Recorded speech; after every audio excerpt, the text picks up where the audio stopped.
Do you think discipline is the main trait that keeps you from like not spending all through your money, you could say? And can you describe a little bit that aspect of it and what do you mean by frugal exactly?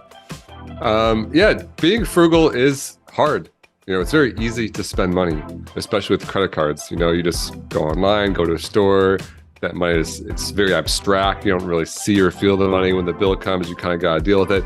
And so, the world is set up to make it very convenient for us to spend money. If you want something, you can use an app to make food arrive to your house, or you can, buy clothes online or whatever.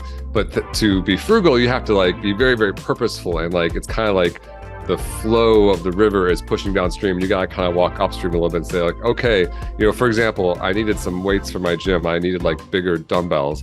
And I went to Amazon and sure enough, there was these 40-pound dumbbells. I need 2 of them, one for each hand. I could have them delivered to my house like a day or 2 later for $150.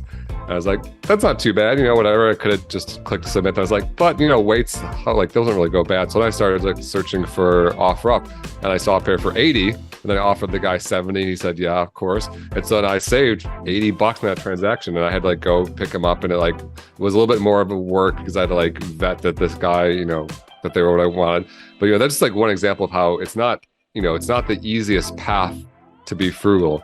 You have to like constantly be working. And same for like, and the big, weights are one thing, but like the big ones are housing and cars, or transportation. And it's very easy, just like, I need an apartment, go on apartments.com, find one that's in the right area and like pay $3,000. But like maybe if you start driving around neighborhoods and looking for signs with old people who don't know how the internet works, like, a lot of landlords are old people who've been renting the places forever and don't post the internet.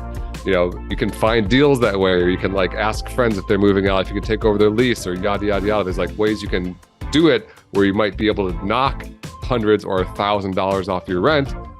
That's going to like make you massively wealthy. And so stuff like that is like how frugality, I think, requires work and discipline. And it's not the easy path, but it's a necessary component of building wealth, because if you aren't frugal and you spend all your money, then no matter how much money you make, you'll end up broke after you spend it all.